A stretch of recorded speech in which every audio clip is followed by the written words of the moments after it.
Welcome, everybody. Louis, hi. Nice to see you. Thank you so much, Josh, for having me here. This is just wonderful. Thanks, everyone online, for being here. Good to see you all, new friends and old. Yeah, there's actually somebody online here who maybe will call out at some point who took some of the pictures from some of these journeys. So we have the official photographer here, so that's pretty cool. Michael is here. But I just want to give you a little rundown of what this talk is about today. I want to share about my experience over the past going on 20 years now, where I stepped off of a path of addiction and alcoholism and self-destruction, kind of like an old story, right? Uh, Found my way to a genuine path of recovery and became inspired by this strange philosophy, practice, path called Buddhism, and really kind of my addictive personality uh, grasped onto that for quite a few years, and it took me all over the world. It took me to India, it took me to Nepal, it took me to Tibet. I even took ordination as a Buddhist monk for some time. So we're going to cover a lot of that story. I just want to kind of share some of my experiences from that, some of the highs, some of the lows, some of the confusion, some of the inspiration that I still sort of feel to this day. And I'm just looking forward to sharing some cool pictures too. So, because it was quite an extraordinary journey. So, without further ado, let's go ahead and get started. Oh, and then I wanted to say too, then I do want to, if you're open to it, we can do like a short little guided meditation on loving kindness and compassion and sympathetic joy and equanimity. So we'll do a little bit of that. And then, of course, have some time for Q&A and just chatting and sharing your experience. And I'm happy to stay a little bit after too, if people here want to talk a little bit more. So without further ado, let's get started. So here's kind of how the program looks. So we're going to talk a little bit about addiction, but I don't want to go too much into that because we know that story a lot. I've talked about it enough myself. I don't kind of like, yeah, I kind of been there, done that. But I do talk about it a lot in my book, The Narrow Way there, where I talk kind of like what happened, what led me into that life, and kind of some of the things that were contributing factors to that, including, of course, my own, confusion, my own, not knowing what else, how to handle myself in life. But I talk a lot about that in my book, so we won't talk too much about that. I want to focus on the journey of pilgrimage, the journey of being an ordained monk for a while. The years that I spent living in India, Nepal, and Tibet. I spent about a little over 3 years there altogether, learning Tibetan language, really immersing myself in the culture, really immersing myself in the life.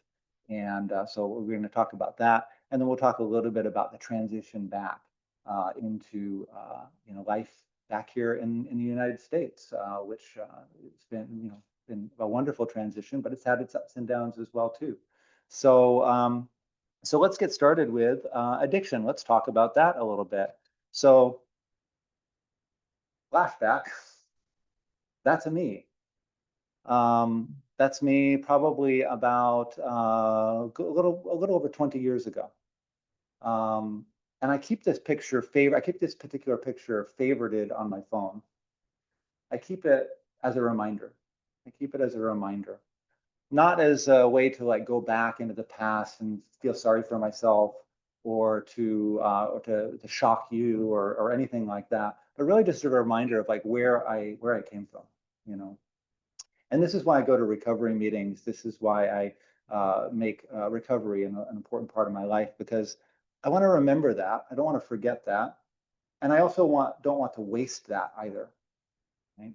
I don't want that to be just a meaningless chunk of suffering in my life that does nothing for anyone, including myself. I want it to be something that's a benefit to others, and that's really what a true path of recovery is all about. We talk about it in kind of recovery meetings about how we shall not regret the past.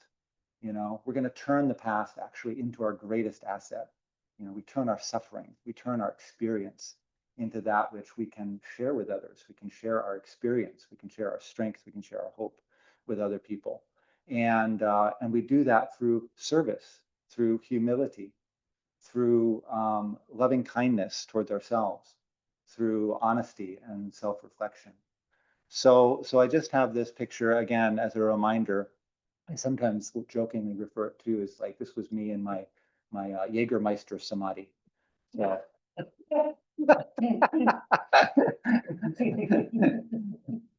Sort of blissed out, but I don't know what happened when I woke up. I don't really remember. But yeah, so that's just a little bit about that to capture that and kind of give you an idea where I was coming from. But just a few years after this, there I was. I was in Nepal. I was standing on top of the world, literally standing on top of the world, just a few years later. I'm about 37, 38 in that picture. And this is in an area of Nepal called Langtang. And traditionally, very Tibetan Buddhist culture there. And this is sort of the culmination of my first pilgrimage over to India, which was about 2 months. And I was just so elated to be there and felt so like I could pinch me kind of feeling, you know, it's like, how did I get here? How did I get from, you know, from that to this? And all I can say is just grace, you know. I mean, yes, I put in a little bit of hard work. You know, I took care of myself. I did some things that, you know, were suggested to me as things that I needed to do. But really there was just so much grace involved, and so many things just sort of lined up. So many people were a part of this, you know, journey. Um, my family, my friends, my new friends in recovery, the Buddhist people that I met and started to hang out with, all the people that like kind of like I relied upon who had gone on journeys like this before for information, to ask questions, to help me to prepare. Um, you know, there were so many causes and conditions that led me to this moment, and I'm just grateful for each and every one. But it was just such a victory, you know, and that's it is one of my dad actually has that picture in his house, and it really is like every time I go home, I'm like, oh, thanks, Dad. It's so nice to see that he recognizes that too. So, but before that, let's talk a little bit about. Oh, this got. Oh, we got a little bit of. Anyway, it's okay. We'll have to maybe crane our heads a little bit. Um, let's talk about the journey of pilgrimage. Like, so that was the culmination of that was like one of the last things that I did in my first trip to India. So I got clean and sober. And immediately, like one of the first things I did after saying, like, this is it, I can't, I dropped the cigarettes, I dropped the booze, I dropped the drugs. I was like, I'm done, I'm finished. What am I going to do now? Well, I had seen a documentary on Tibetan Buddhism probably about 10 years before. And so that kind of popped into my mind. And I was like, oh, I want to pick up a book on Buddhism. So I picked up a book on the Dharma, on Tibetan Buddhism. And I was just like, within like 10 pages, I was like, oh my gosh, I wasted my life. Now I know, what I've been missing, you know. It's like the teachings just resonated with me so much. And so I immediately started to plan this trip to go on this pilgrimage, to go to the four main holy sites in the Buddhist sort of religion and tradition. The place where the Buddha attained enlightenment, um, the place where he gave his first teaching, where he was born, and where he finally passed into parinirvana. So I decided this, I'm going to do it. I'm going to do this. So it was like completely something totally brand new. And I spent like a whole year like studying, reading books, reading the guidebooks, making plans, agonizing, sweating, like what shoes should I bring? Should I bring flip flops? Is that going to be like, should I bring hiking shoes? Should I just get one pair of shoes that's all purpose? You know, like things like this like consumed me for like a year, you know. I read somewhere that I'll bring a little bit of duct tape. Don't forget duct tape. And here's a little trick. You can wrap duct tape, spool of it around a pencil. So now you've got a pencil, and some duct tape. And so I had that in my bag. I had like all these things, right?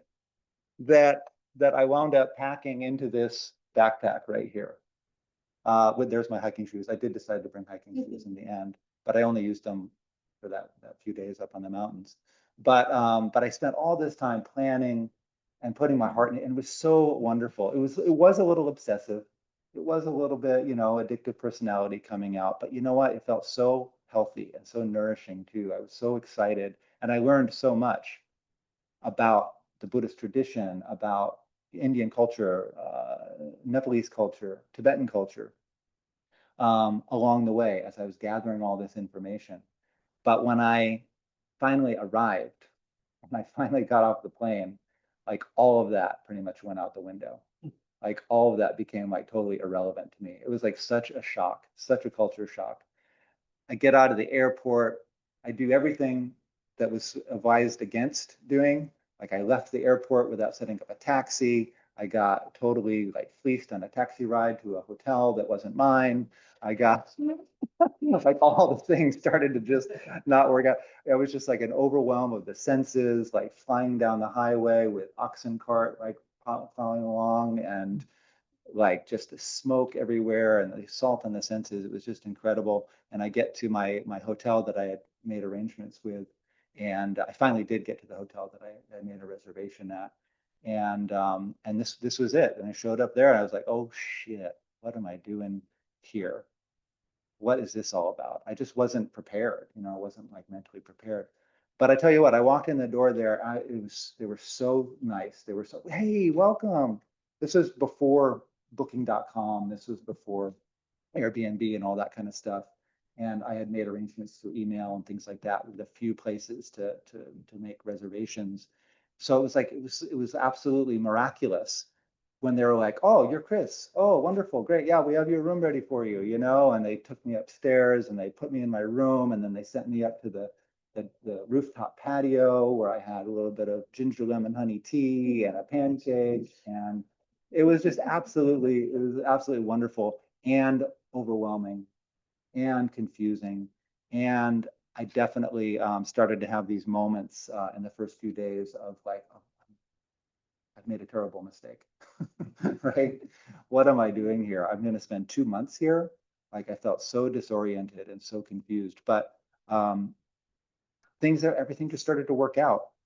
I made arrangements at my hotel to book a bus, an overnight bus from Delhi all the way up to Ganj, and that's the home of the Dalai Lama and the exiled Tibetan government, and about 10,000 to 15,000 varies Tibetan refugees call that home.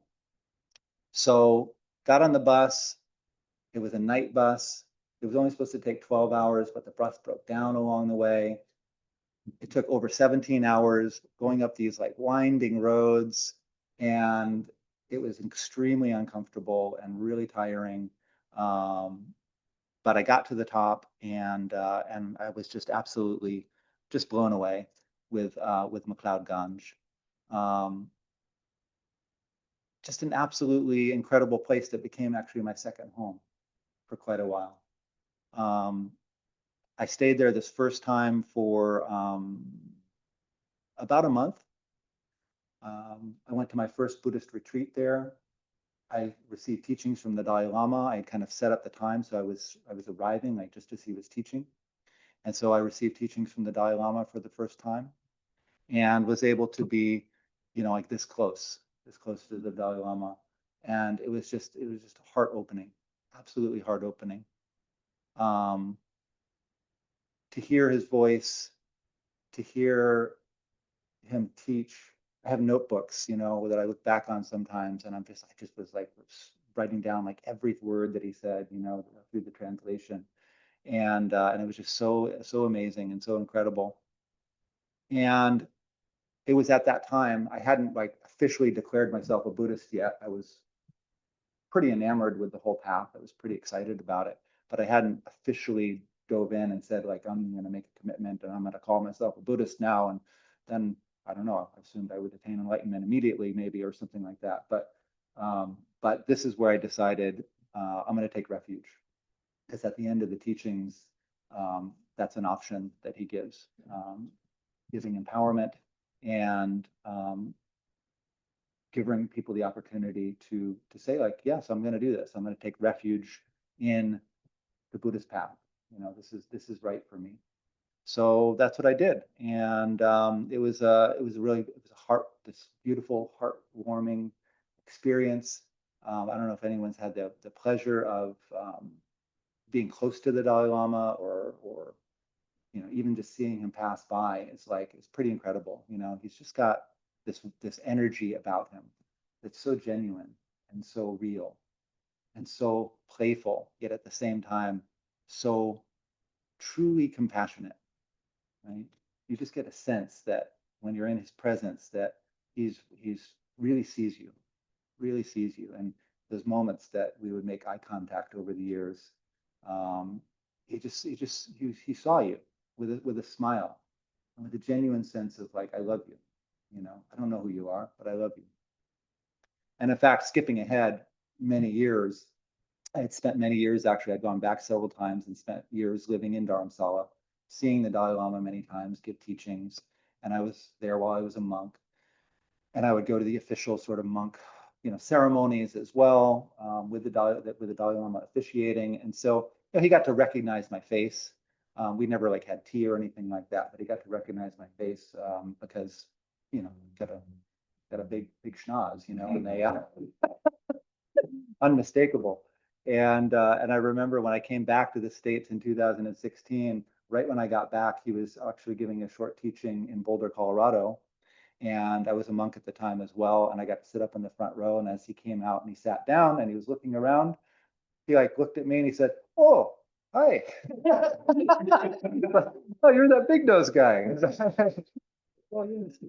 So, but there's this genuine sense of, like, you know, he just looks at you, he sees you, and he's a living example of real compassion, of real love, you know, and you feel it and you sense it, and you just see it in his life. He's devoted his life to serving the world, and he doesn't push Buddhism on anybody. And I want to be clear, I'm not here to do that to anyone as well. In fact, my views on it have changed dramatically over the years, but um, I'm a little more open, and less narrow in my definitions. But that's part of the path, I think. You know, genuinely following a true spiritual path will relax your insistence on things being a certain way.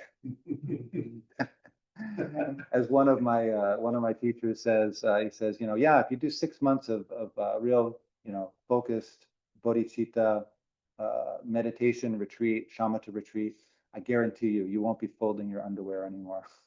Meaning that you're going to be a little bit less uptight about things. You know, you're going to be a little less like, it's got to be this way. You know, so that's what I've learned from His Holiness, and from many other great teachers. But it was just an extraordinary experience to be there, to be part of, you know, to step into the stream of this living tradition.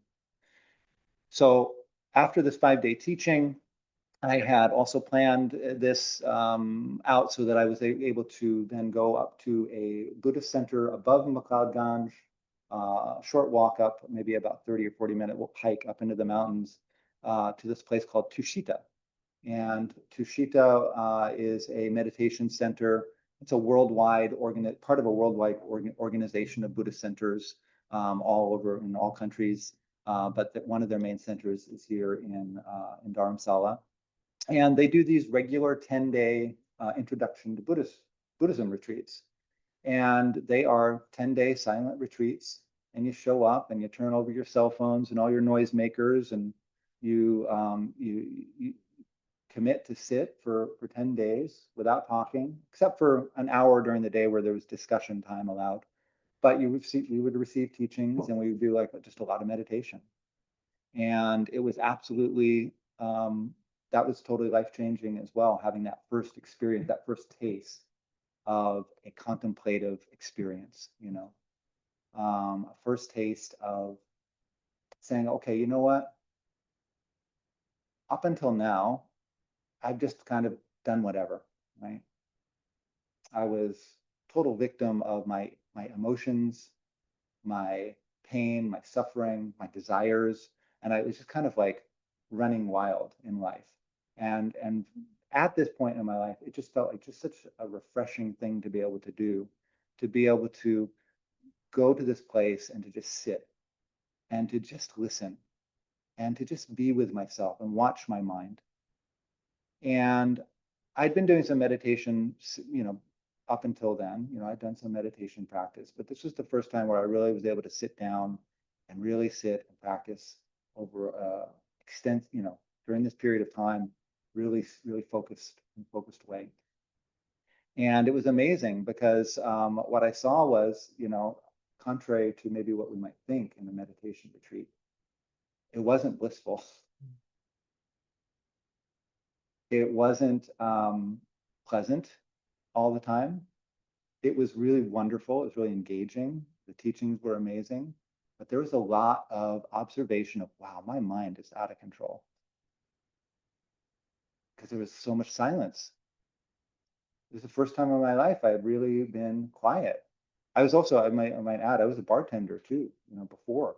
So I was in a very busy restaurant, very frenetic, very wild place, And so I was used to a lot of noise, externally and internally. And so to sit in this environment, staring at the back of somebody's head for hours, watching my mind go, why is she breathing like that? Why did she move like that? What's wrong with her? Or looking over here at this person. Something about them. I don't know what it is, but it's just, I don't like them,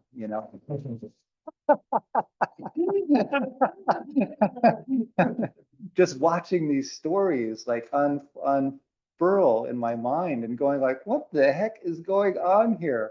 Or projecting these overly romantic stories too, of like everyone here is a Buddha and everyone here is just like, I could just imagine I was projecting all this stuff on them. Like they're so amazing and they're so wonderful. And we all went to dinner afterwards and I heard them speak for the first time. Someone, I was like, whoa, you're just a normal person, just like me. And we're all just normal people here. But, so it was just a wonderful experience to just be able to just watch the mind, watch these stories unfold, watch how the ego works, watch how this is what we do. This is what the mind does. It just keeps on churning out stories no matter what we do. And so our task in situations like that is to sit and watch, watch it all unfold. So that's what I did. And it was absolutely, like I say, it was a wonderful experience. That picture down in the lower, what is that, lower right there, is a Buddhist stupa. It's a marker or a monument that symbolizes the awakened state of Buddhahood, of enlightenment, and the different paths and stages of enlightenment. But it's also there within them. Oftentimes they house the relics or remains of particularly important Buddhist teachers. And this one here had relics from the founder of this center, Lama Yeshe.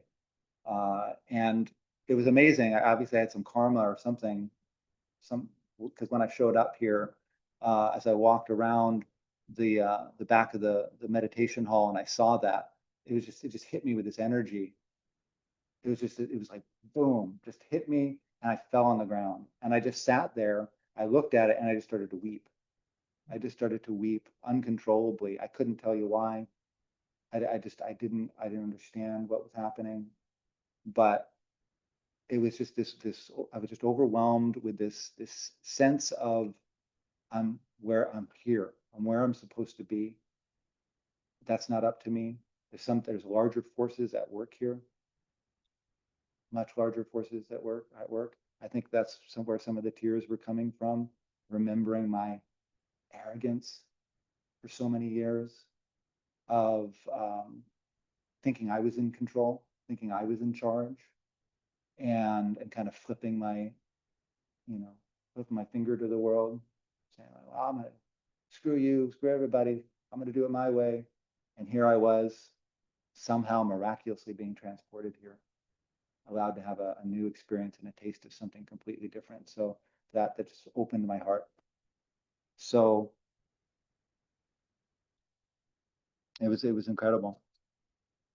And then up above Tushita, this is we have a lot of pictures to go over. I talk too much. Anyway, up above Tushita, there is a place where people go into even deeper retreat. And there are these little mud and stone huts that have been built, and they're really very rustic. There's a little bit of electricity has been piped up there, but for the most part, it's pretty rustic. And it gets pretty cold in the winter in Dharamsala. When I lived there, I had no heat, and it was snow and things like that in the winter time. So these people are living up here like in quite rustic conditions. But there's people that I discovered, people who are living up here in silent retreat for the rest of their lives. They made the commitment. They made the decision that this is how I'm going to spend my life. This for them, a very personal decision, of course. And they're up there doing meditation for the benefit of all of us every single day. And I was just blown away by the energy of that. Again, it was something that I'd never considered as a possibility before. It's like you can decide to do that. That's a choice for a human being. It's like, wow. And there's people that actually do it. People actually say, that's a good idea. I'm going to do that. But I was blown away by the sense of peace there. I've been there many times since you can go up there and just very respectfully make some offerings and things like that.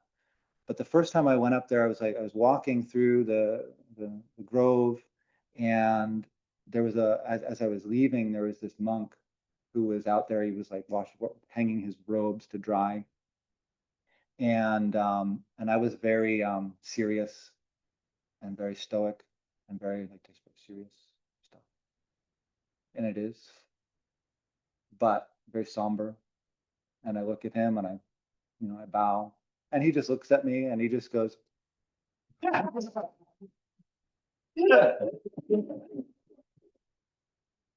biggest smile I've ever seen, of just full of joy, full of playfulness in his eyes, just brightness, clarity, love.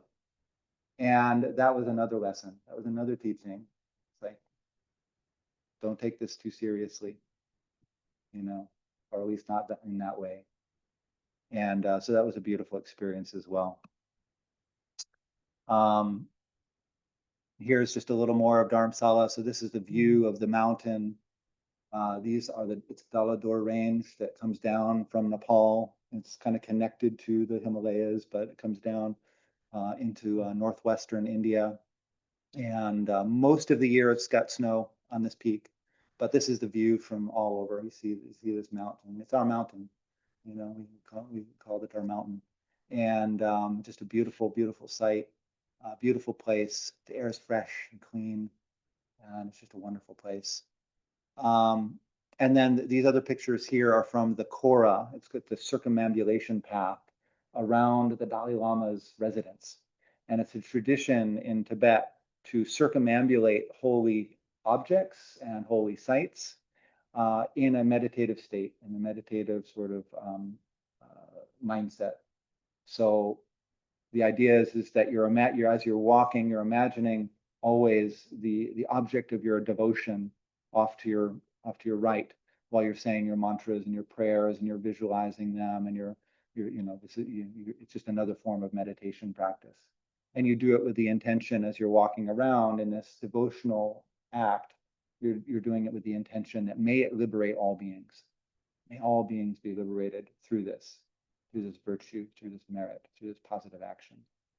And this is just another one of the very skillful ways that they teach to break down our grasping egos, right?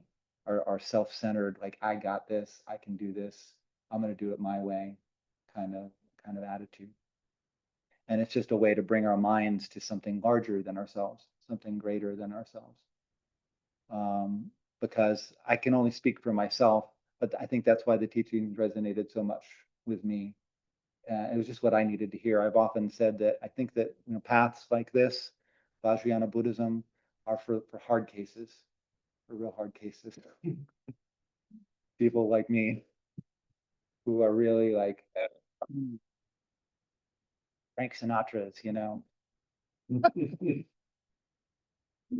I really need I need the strong medicine like that. I need the constant reminders. So there's mantras all over the place. There's these prayer wheels that you spin, and they're filled with mantras. There's millions of mantras.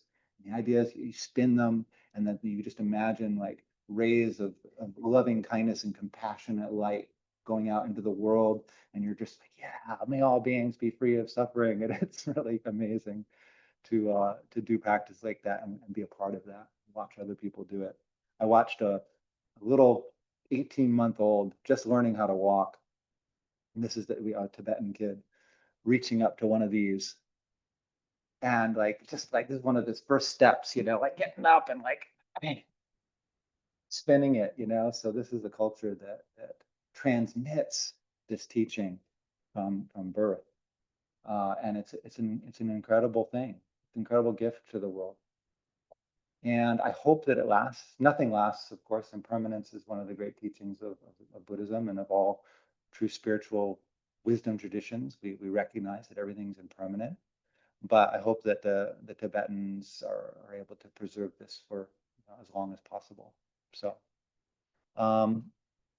okay. From there, I went to then to the four Buddhist pilgrimage sites. So I went to Bodh Gaya. That's the place where the Buddha attained enlightenment underneath the Bodhi tree. And after many years of meditation, many years of austerities and experimenting, he spent a lot of time in Varanasi. He spent a lot of time studying with the greatest philosophers and lineage holders of all traditions, of meditation teachers, and really took it to the limit, And he went out and he the story goes is that he did meditation so intensely and austerities that were so excruciating that he was at one point only eating 1 grain of rice a day. That's all he was allowing himself. And there's a picture or a statue of the Buddha. He's like completely emaciated and he's just like a skeleton, right? And but then one day he just realized like this ain't working either. As he was sitting there, his stomach is rumbling, that he's just like about to die. He fasted basically to the point of death. He was like, this can't be the way either. This isn't right. And so the story goes is that this young woman from the village comes and thinks that he's this deva and makes an offering to him. He's surrounded by light as well. I mean, he's definitely almost there. He's like this immaculate being at this point. But this young woman comes, and she's a great hero in this tradition, where she offers him a bowl of rice gruel, sweetened rice milk gruel, and he takes it as an offering. And he drinks it down, and immediately his body becomes healthy again. And then he's like, okay, let's do it. Let's go. And he sits under the Bodhi tree and he says, I'm not getting up until I attain full and complete awakening, until I'm completely free, liberated for the benefit of all beings. And so he does. And he sits there and he goes through, I believe it was the whole night. And he had all these trials and tribulations that line up pretty accurate, pretty much one for one with the Christ in the desert. Same story, same thing, where we're faced with these temptations. We're faced with these realities of human life. We want to be famous. We want to have power. We want pleasure. We want all of these things. But we all have the capacity within us as well to recognize that there's something beyond that, something that's, nothing wrong with those things. It's just that there's something, an essence to our being that's greater than that. And at least for a time, we've got to be like, no, I'm going to sit here and realize who I truly am. So that's what he does under the Bodhi tree, attains enlightenment. So there is the tree, and supposedly this is actually a hybrid, like a cutting from the original tree that he supposedly sat under. Because way back, the tree was still there, And the site was known for a long time, and a cutting was taken, a sapling was taken from the tree and was taken to Sri Lanka, and it was preserved there. That tree was preserved there for a long time and cultivated. And then when this site was rediscovered, sometime after that, then a cutting from that tree was then brought back and returned. And this is, the story goes, this is, so a descendant of that original tree. Of course, who knows? I don't know for sure, but in Buddhism, we like our lineages to be, perfect, but verifiable. It's like the verified badge. We all want the verified badge. But this is the tree. It's just an amazing place. It's a pilgrimage site where thousands upon thousands of people come year after year. I have a picture here of a time where I went when the Dalai Lama was giving the Kala Chakra empowerment, and there were 400,000 people here. It was actually bonkers, absolutely bonkers. So people come, and I've, been in this place where there's just thousands and thousands of people all around. But fortunately, during this first time, there it was pretty manageable. Yeah. So then I went to, I think somehow when it got the file got tweaked a little bit. So again, apologies, but we'll just click our heads a little bit. So from there, I went to Sarnath, which is the place where the Buddha taught his first teaching, called Turning the Wheel of Dharma.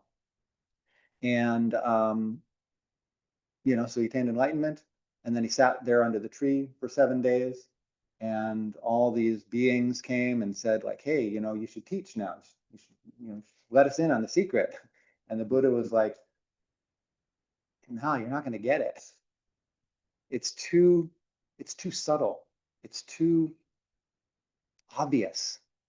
It's not that it's simple, but it's like it's so subtle that it can't be spoken of.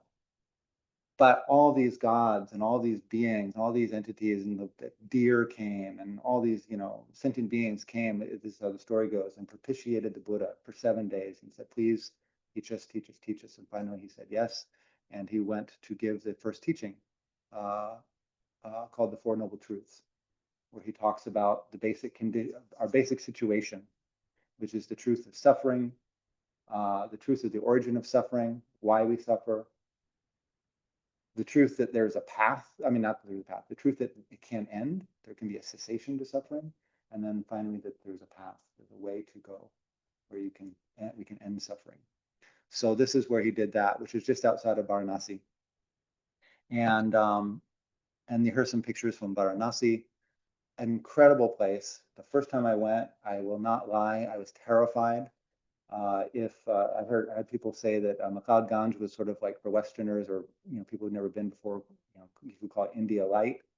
This was full strength, full on, like, whoa, I am terrified. I don't know what's going on here. What am I doing here? And just navigating my way through this city, the chaos, absolute chaos. Wonderful, wonderful. But I was terrified the first time I went. And then by the time I went back the second time, I was like, I love this place so much. This is one of my favorite places. It's just so chaotic and but it's like, there's this energy there too. It's said that like there's the veil between heaven and earth is so thin here, between the divine and our human realm, that it just bleeds through. And so if you die here, and if you're cremated here, you're automatically guaranteed enlightenment, basically. So prudent planning. Think about it. But you get a sense, like, because this is one of the oldest continuously inhabited cities in the world. 5,000 years, I think, it goes back. And it has been a traditional place of a spiritual practice and study for almost that entire time, where there great universities have been here, great teachers have taught here, and continue to do so. And so you get a sense of there's a tremendous spiritual power here. So definitely one of my favorite places in India. And just being on the Ganges River, which is sacred river, and seeing everyone do their devotions daily, again, so inspiring and so humbling to see. So then I moved on. And then I went to Lumbini. Well, first I went to Kushinagar, where the Buddha died, and then I went to Lumbini, where he was born in Nepal. So the way that you go from Gaya, I think. I don't remember exactly how I went. But anyway, first you go into Kushinagar because it's on the way to Nepal, on the road anyway. So I went there first, and then I went to Lumbini, where the Buddha was born. And just kind of blew by through Kushinagar, but just was, again, I just kind of showed up when there was this, I don't know what was going on there, but there was the statue down the bottom is the statue of when the Buddha passed away. He passes away in called the lion posture, where he like kind of passes into parinirvana, in full consciousness, full awareness. So he doesn't like lose consciousness. He says, "Okay, I'm going to die now," and this is how he does it. And so there's this statue here, and they're putting gold leaf on the statue, and they're putting ceremonial robes on and offering robes and things like that. It was very, very powerful, very beautiful experience. And then this here is the marker in Lumbini, where this is supposedly the spot where the Buddha was born, where his mother was out in the grove, and she like leaned up against a tree, and she gave a completely miraculous birth. And he came out and he took 7 steps, and he said, "Neither above nor below has ever been one like me, and I am here to liberate all beings." And yeah, these are the wonderful, wonderful, inspiring stories that we hear. And then that's me there. Just after I did a meditation on the guided meditation we're going to do here today on the Four Immeasurables. This is the first time each place that I went to, I did practices. I did different practices that I've been suggested that I do. And some of them I just said, this seems like a good place to do this. And I just followed my intuition. But doing the Four Immeasurable practice seemed like a good thing to do. And I still look at this picture because I felt like this wonderful elation, this wonderful sense of peace, of happiness, of joy, of compassion that just was flowing. And it was an amazing, amazing meditation. So yeah. So yeah, so pilgrimage became a theme, something that I started to do, as part of this path. And I knew that also, there's wisdom in recognizing that you don't have to go anywhere, really. There's no pilgrimage doesn't have to be like getting on the plane and going through all this hardship and, spending all this money and taking ourselves out of our lives necessarily. It's not really about that. It's not about the place itself, but it is about cultivating the attitudes. It is about committing to something, again, greater than myself. This is what it was to me, and the teachings I received on it again and again were that that like just turn the hardship into fodder for your spiritual practice, turn the difficulty into inspiration, turn it into uh, just the raw material that we can use to generate realization within ourselves and love and compassion within ourselves. So yeah, so pilgrimage is a theme throughout from now on. I'm skipping now a little bit, and we're going to go into the ordination part because some years had transpired here. So the first pilgrimage was 2008. Fast forward here to this about 2014. I had already gone back to the United States for a while, of course, and worked and saved a bunch of money and deepened my Buddhist practice and became part of a Buddhist Sangha and was really getting deep into that practice. And I kept on like reading these Tibetan phonetic prayers and going like, I don't understand any of this. Why are we saying this? I can't read the script. And I got this wild idea that like, I want to go to India then and Dharamsala and learn how to speak Tibetan. That sounds like a great idea.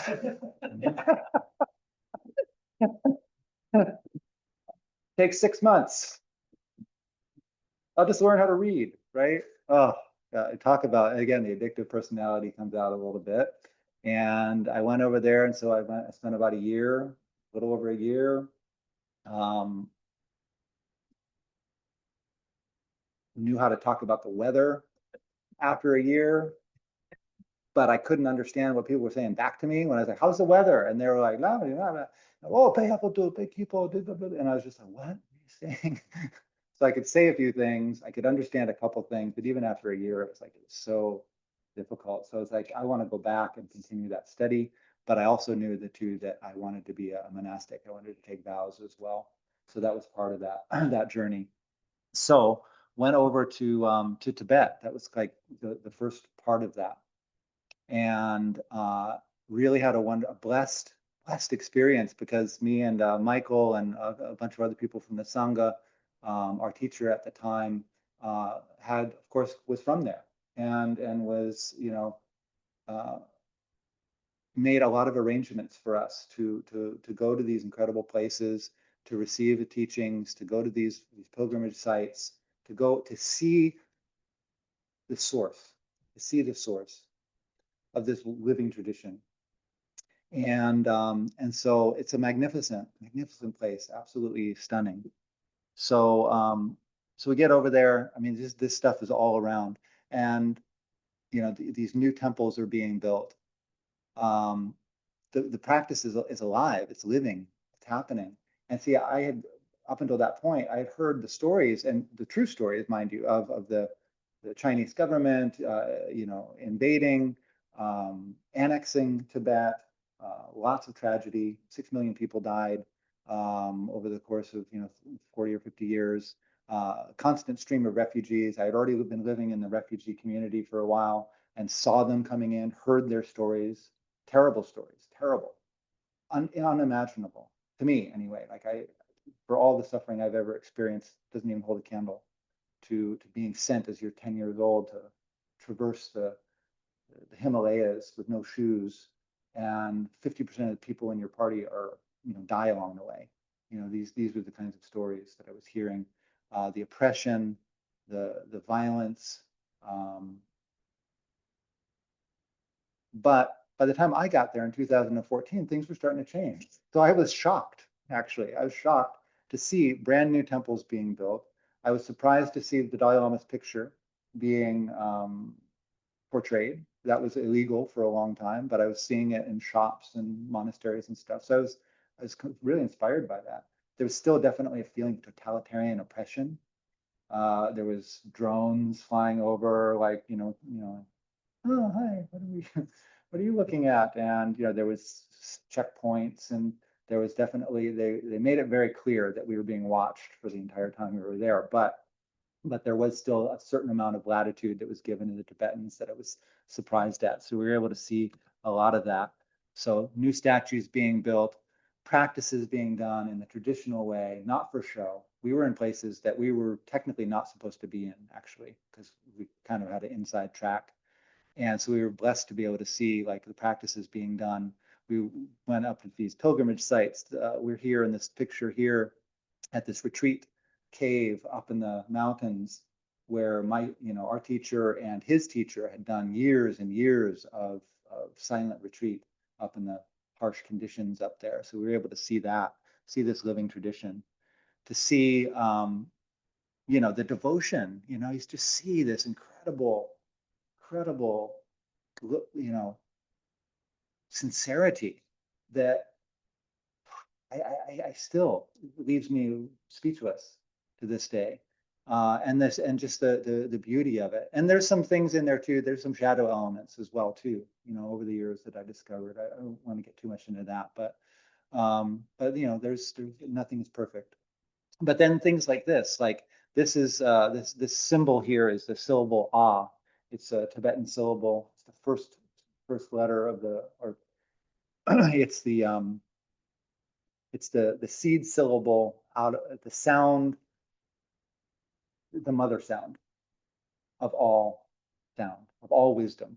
So it's said that in this one syllable, all the Buddha's teachings are condensed in a vibration. So to see this, to say it, to chant it, to write it, it creates tremendous energy and awakened energy within our mind stream. And this was actually written, this is how the story goes, written by the meditation master who sat there, who became a siddha, who, in other words, had these magic powers, and was able to, with his finger, draw that in the stone. So this is like seared into the stone by the power of his realization. And I've seen other things like this as well. I'm not trying to say you have to believe that, but that's the environment. That's the environment that we were in there. So absolutely amazing. So then one of the reasons that we were there was to have this experience, to learn how to do a lot of the rituals and stuff like that. But also, specifically, it was, I feel really honored that I was the first in our group to take monastic vows and was able to do it in Tibet. So it's one of those pinch me things. It's like, what? Huh? How did I come from? Where did I come from? How did I get here? Good luck doesn't even begin to sum it up, So I was able to take vows here, and this is some pictures from my ordination day. Again, just humbling experience to be welcomed by this culture. I at this point could speak some Tibetan, I knew a little bit, but it's not very, very good. But we could communicate enough. And but it was mostly just their kindness. Like we didn't need to speak a whole lot. They were just like, absolutely, we want to help you. We want to help you take this step. So this is just an image that captures it perfectly. That welcoming, that tenderness, that motherly care. Let me help to dress you. These are weird clothes, man. I didn't know what was going on. And then that picture up there in the upper left or upper right, I like to label that one, no looking back now. Because I was like, can I turn? No, can't turn around. And then going into that room and then making the 3 prostrations and all those offerings to my preceptor was incredible. And then I knelt there for what felt like an hour. I'm sure it wasn't that long, but my knees were on the hard ground for quite a while. Trying to keep up as he was like, repeat after me, repeat after me, repeat after me. I was like, so I did the best I could. So I think I can be forgiven if I didn't quite get it all, but that was incredible. And then here's my preceptor, Kempo Tashi, living bodhisattva, and then right afterwards as well. So it was an amazing, it was just amazing opportunity to be able to, for one, do it at all, but to do it in that context, in that traditional way, and to be able to sort of understand what was going on, at least enough so that I wasn't completely lost. Again, what? How did this happen to me? So, so I'm eternally grateful to everyone involved there. Then I went down to South India to stay at Namdraling Monastery, and I spent about 4 months there, and that was really challenging. That was really difficult because I was kind of a fish out of water. I was, again, I knew the language okay, but not enough to take the curriculum, so I couldn't be in the classes yet. So just there, and they didn't really know what to do with me, so they were doing the best they could, trying to assign me like language tutors here and there. But they didn't know how to teach language. That wasn't their specialty. And to be honest, I think some of the monks didn't want to teach me either. They're like, I was like, kind of like, oh man, I got this crap duty. I got to teach, this guy like Tibetan. Again, they were very loving and compassionate, but it was a hassle. It's like they had a big workload. Contrary to popular belief, monastic life is quite full. It's quite busy, especially in an institution like this where there's constant study. There's a lot of stress involved. So that they took me on at all was quite an honor. So I lived there for 3 or 4 months. Again, I was just kind of like, one of these things is not like the other thing. That's kind of how I felt. But just did the best that I could to just fit in. And these are some of my monastic brothers who welcomed me with open arms. This is my monastic brother, Guru Tenzin, who absolutely incredible. Just made so much time for me. Just so kind. And he just made arrangements for me to have my own room. which was like unheard of. They all lived like on top of each other, like 5, 6 people to a room. Like I had a room that was like reserved for these high lamas, and it was just like, no, don't get, no, I don't want to be like that. But it was amazing. So they gave me a lot of support. So yeah, thank you, Guru Tenzin.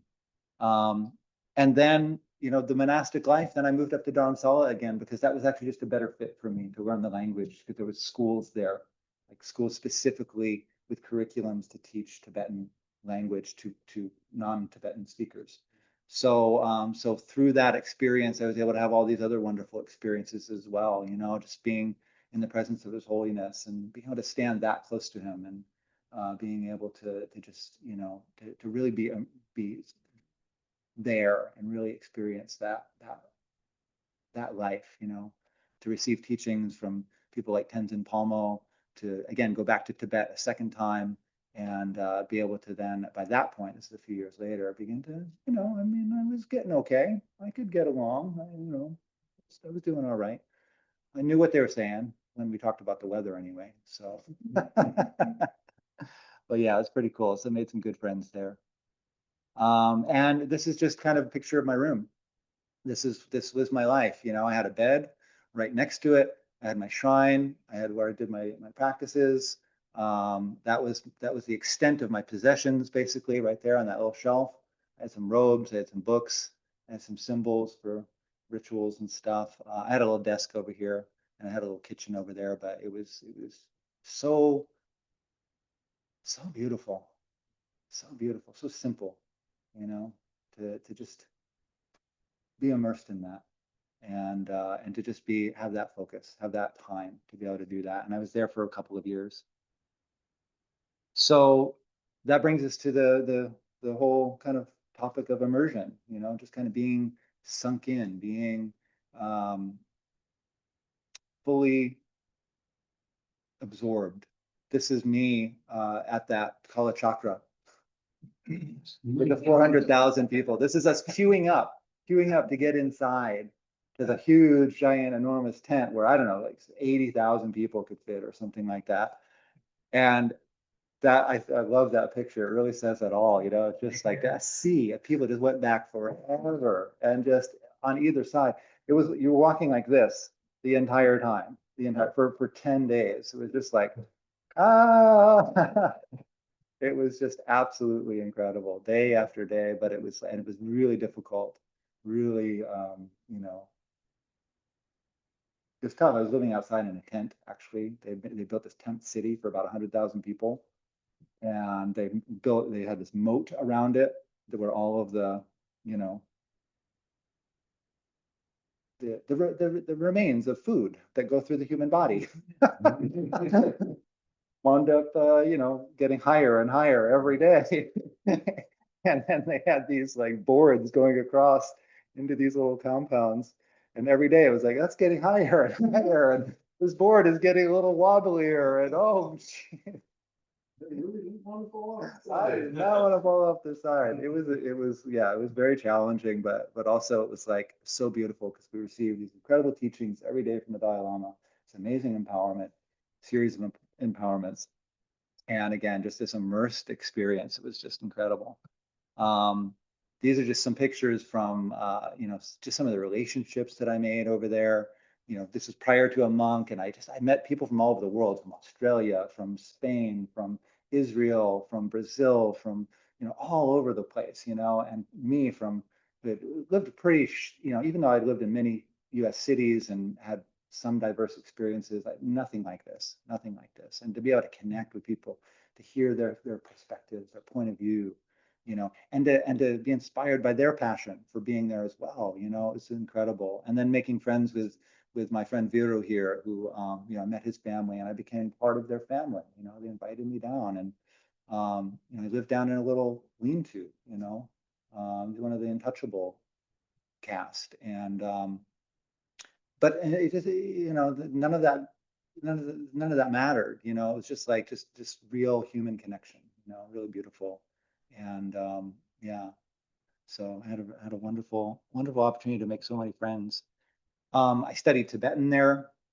you can't, you maybe this is getting blocked out here, but in the school that I studied in, we would sit with the teacher for an hour, hour and a half, and we would switch classes throughout the day. So you'd sit one to one with a teacher, and you'd just be communicating only in Tibetan, like you couldn't speak any other language. So so the rule was like the penalty for speaking non-Tibetan languages is that you either get a 10 rupee fine or you get smacked by the person who heard you.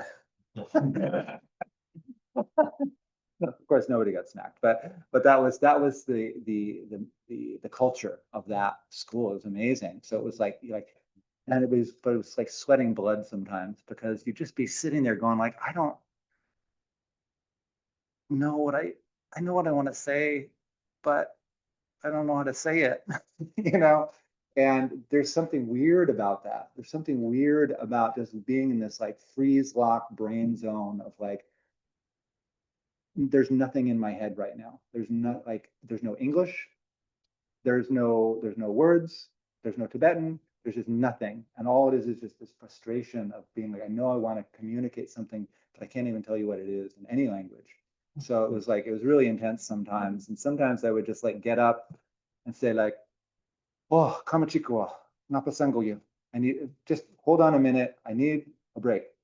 And I would just go to like the most disgusting bathroom on the planet that was there at the school and just like sit in there for like 15 minutes, just like crying, just like that was more pleasant than sitting there trying to just get this language into my head.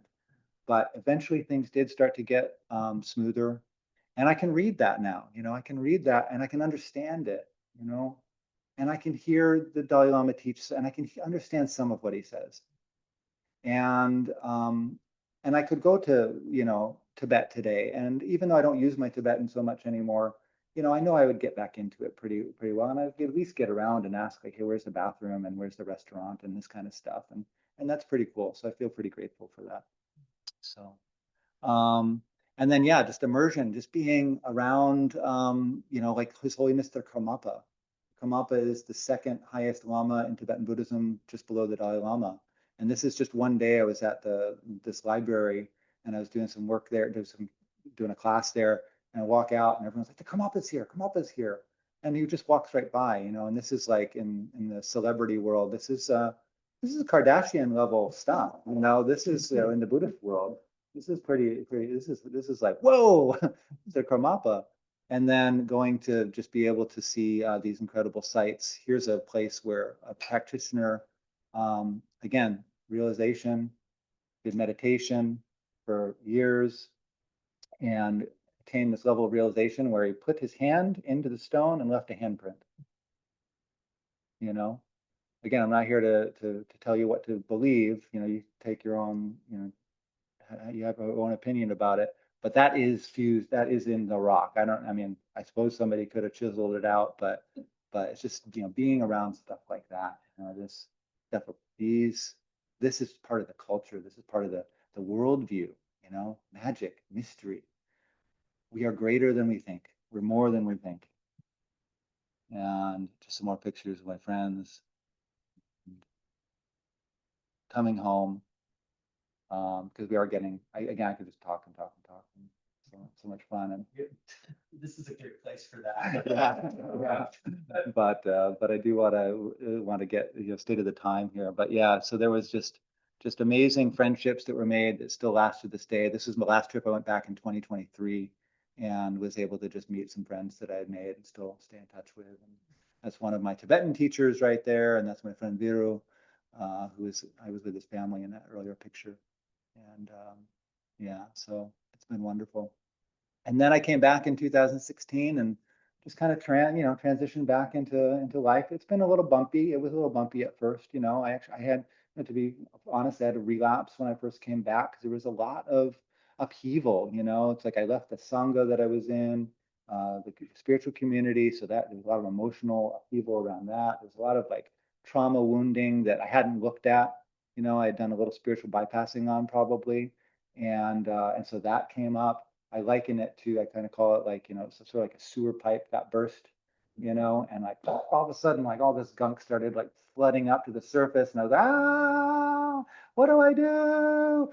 Well, I know, I used to get loaded. That worked. So anyway, so I did have a couple little forays into that, but then that just really just recommitted me to recovery, and it's been even more a part of my life since. And I've just continued to do my practice again, kind of loosening up some of my definitions, but continuing to practice, continuing to even up the ante, if you can imagine that, and just doing even more inner work, and then helping others do it through hypnotherapy, through some coaching that I do, and through teaching meditation, Kundalini meditation, and just sort of, yeah, just continuing this journey, not just myself, but with others as well. So that's my story in an hour and 15 minutes or an hour and 10 minutes. Um, yeah, so I thought, why don't we just do a short little meditation? Let's just do a short meditation where we'll do that practice I was talking about, um, the four immeasurables, and wrote them down actually.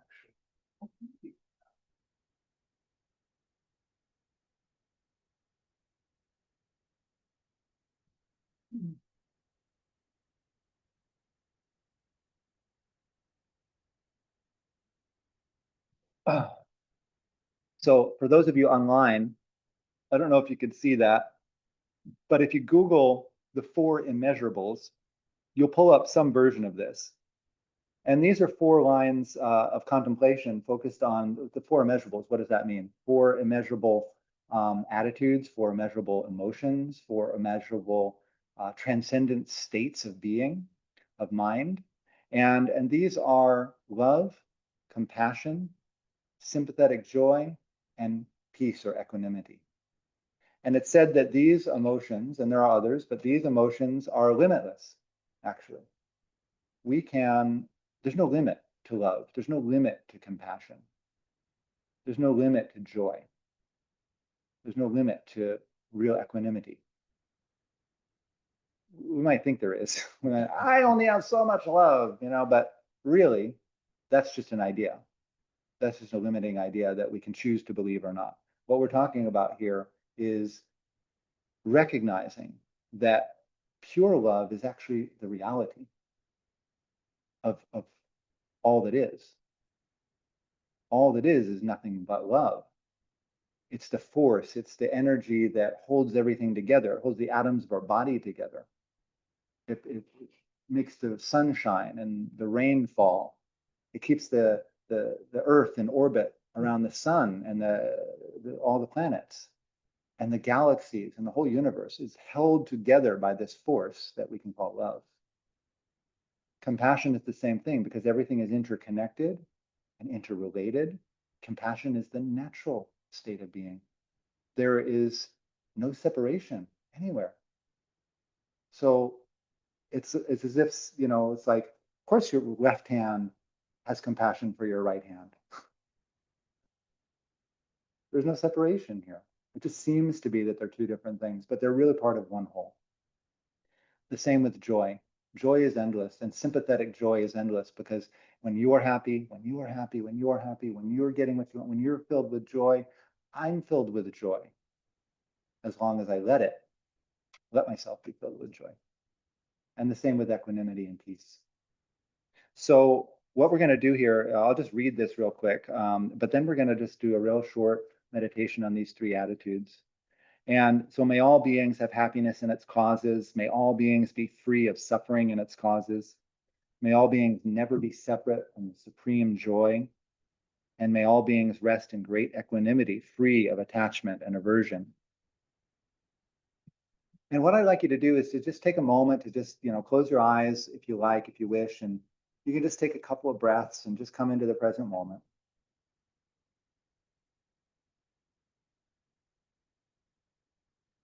And just be present with your breath.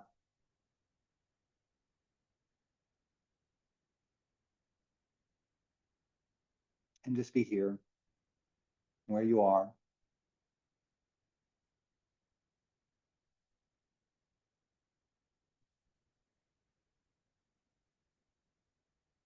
And what I'd like you to do is to just bring to mind someone in your life, someone that you know, someone that you're very close with, somebody that you already have pretty easy time loving, someone who you just sort of naturally feel like, hey, when I want them to be happy, when they're happy, it makes me happy.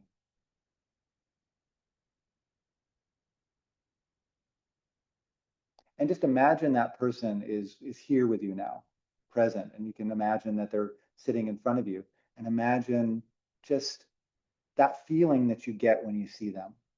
And it doesn't have to be a living person either, keep in mind. It can be anyone that you feel this way towards, but just imagine that they're here with you now.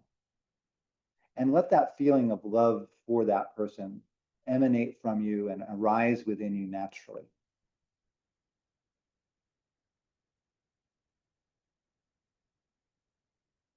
And it feels good, you know? You can feel it in your body.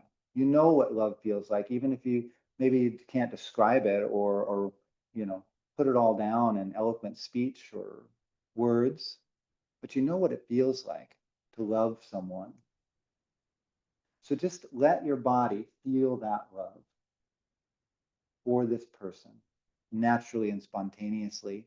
And imagine now that feeling of love, that you can start to send it out from your heart.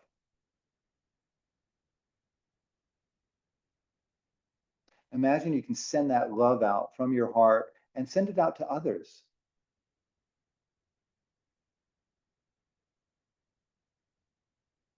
You can send it out to other people that you also have a warm feeling towards automatically. Start there. People in your circle, people in your life, people who you've known. Animals are part of this too.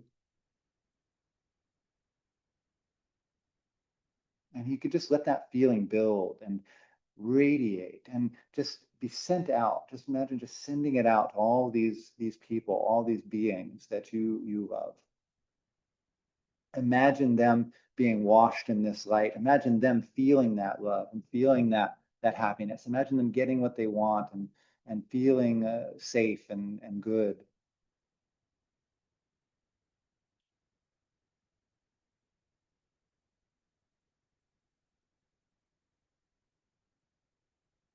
Now we can take this to the next level. You can imagine that you're sending out this feeling, this energy, this vibration of love from your heart, from your aura, from your being to not only people that you love and that you care about already, but just imagine now that you can start to widen that circle and send it out to people that you don't know so well. People that you just pass on the street, or maybe people that you don't know their name but you maybe see them once in a while, grocery store clerks, and you know person at the post office, that sort of thing.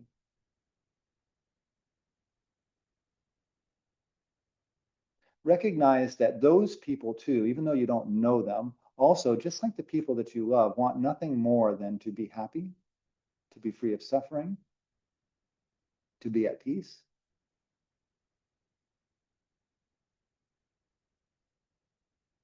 And that circumstances could arise where those people who are virtually strangers now could become friends.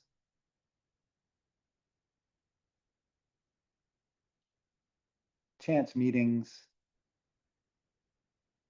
situations arise where somebody does something for you, they have the opportunity, and you become, all of a sudden, you become close and friends. And just imagine you can send them that same kind of love, even though you don't know them yet.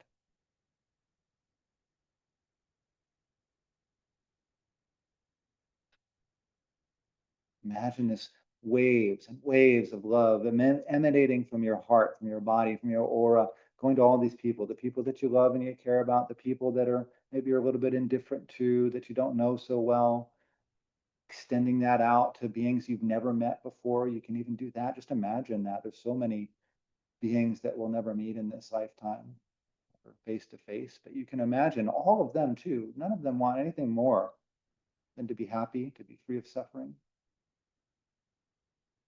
So Send them that love too, that compassion, that sympathetic joy, that equanimity.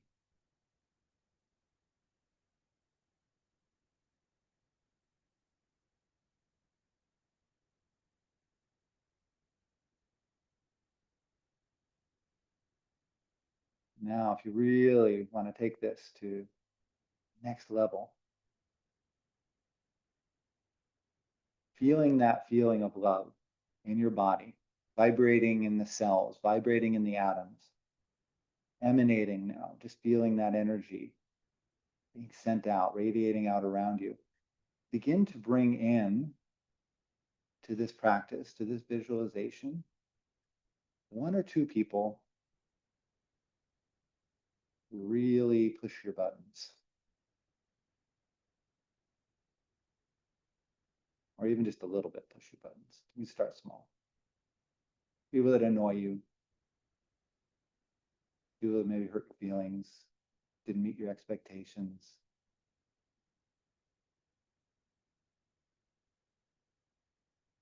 Did you wrong that one time? And even if it's a little bit tricky, even if it's a little bit difficult, just imagine that you can send them that same frequency of love. Because regardless of what happened in your relationship, they too want nothing but happiness, nothing but to be free from suffering.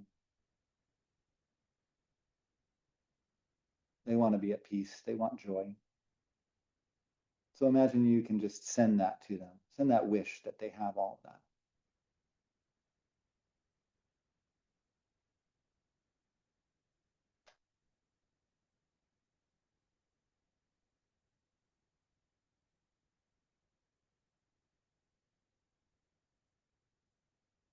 You really want to do the Olympic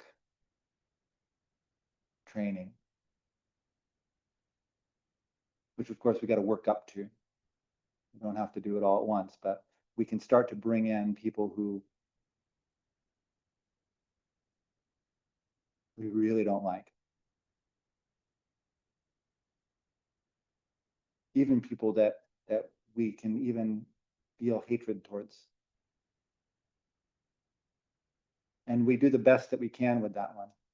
You don't have to do it all at once, but you can at least set maybe the aspiration or the intention for yourself that maybe someday I can start to include in this practice people who are despicable, who seem to be awful, core, who hurt me so bad, who I haven't been able to forgive yet. Maybe it's not the time yet to forgive them, and that's okay. We just do the best that we can.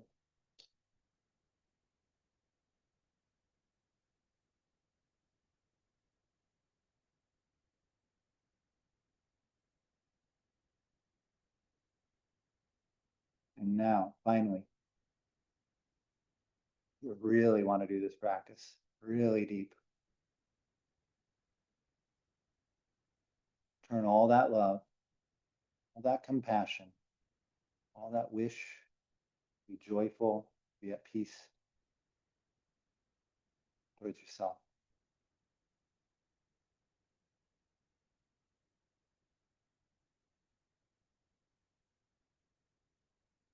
Let yourself be washed through with grace, with unconditional love, unconditional compassion. Best you can.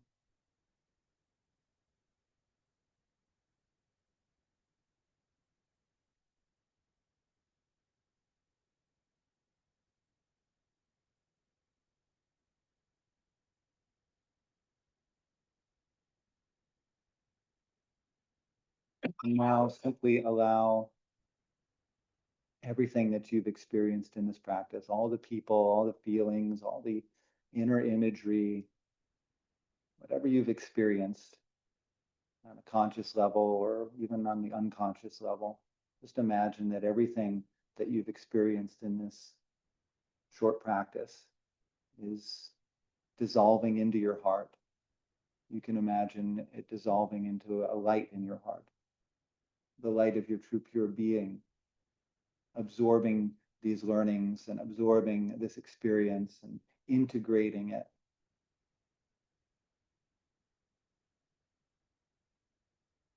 To open your heart more and more to more love, to more compassion, to more joy, more peace and equanimity, unfolding for you in just the right way.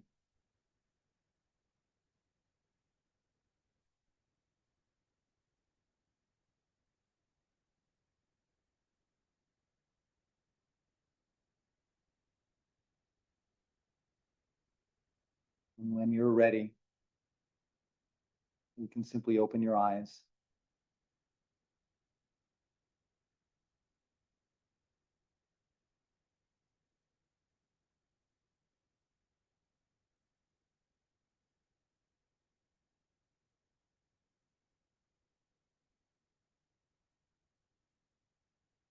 You're welcome. We can dedicate this practice, dedicate it to the benefit of all, the awakening of all. May all beings be free or realize that they are already free. That all is well and everything is unfolding just as it should. From the perspective of the divine, of the absolute truth that you are. Thank you, everybody.